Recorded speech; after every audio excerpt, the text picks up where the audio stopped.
bar on this O2 Wrangler with Rusty's adjustable. This fits up to like a 2.5-inch lift or 2-inch lift or something. So this hole here, of course it didn't come with new hardware, but this hole here is smaller than the hole that's in my bracket. And what that means is when I put the last track bar on, these holes here, there we go, had wallered out, however you say it. And so the regular 10mm bolt that goes through here was like clunk, clunk, clunk, clunk, clunk. So what I did was, when I replaced the track bar, I don't know, 3 or 4 years ago, that's a guess, I drilled this out to 11mm here and here and put an 11mm bolt in. And that worked perfect. And I just had to drill out the bushing on the end of the track bar bushing itself. So from 10mm to 11mm was only 0.5 millimeter on each side. It wasn't very much. So anyway, over time, the steering got worse and worse, and I kept checking the alignment and checking the toe in, and I even put the cure on. Where's the cure? Right there. There's the cure. And steering got a lot better, but when I had the camera underneath the cure, videoing the performance of this, my track bar was going clunk, clunk, clunk, clunk, clunk, clunk inside here. So I thought, wow, that bushing wore out already, but my buddy Steve told me that's not what happened, because I had a stock track bar on and a lift.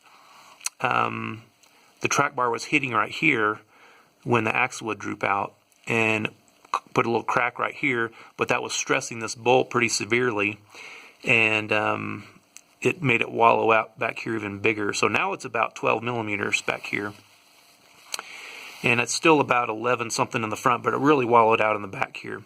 And even though I had this giant bolt through here, this is all just wallowed out there. It's pretty bad. So his suggestion was that I weld a hardened washer on right here. I wish I could get to the back side, but just weld a hardened washer on right here and then go ahead and put the thing on. What I'm thinking of doing is, instead of welding a washer on right here, I'm going to take a nut that has a flange on it.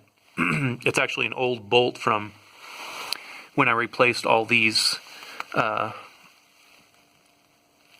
are these things are called, these bolts that go through here, these cross bolts, from 10mm to, like, I think these are 1/2-inch bolts.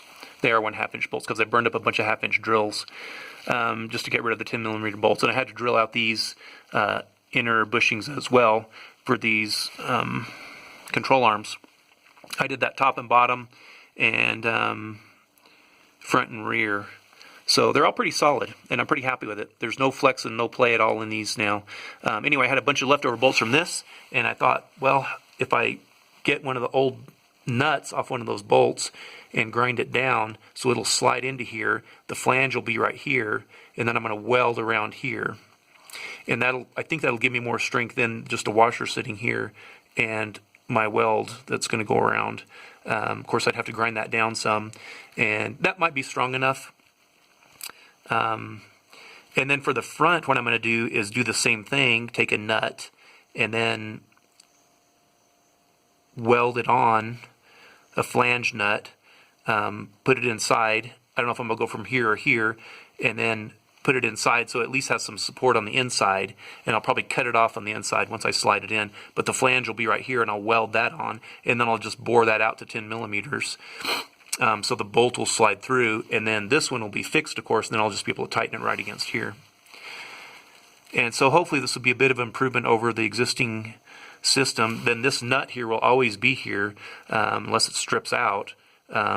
It shouldn't move and should always be in place if I ever have to replace the track bar again or do any maintenance to the bushing, like replace the bushing or whatever. It's just a pain in the butt trying to get anything back here on the nut, because that nut sits back here, and getting the nut off this last time was a real pain in the butt, because the nut I had on there was so big I couldn't get a wrench on it at all.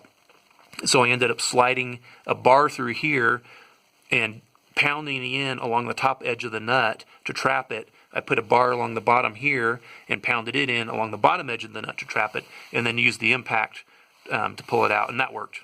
So that got the nut out. Anyway, that's where I'm standing right now. I'll see. Let's see, I got it right here. It's kind of tight, so but you can see I've ground that down. I'm going to try to slide that in. I'm going to make another one for this one right here, and this is a little bit smaller, so this won't fit in here. I'll have to make one or bore this out to 12 millimeters and make one that I can slide in there, and then just weld that flange, and then just use the cutoff wheel on the inside and cut that off. That's the plan for now, and I'll make a video of how this works out for the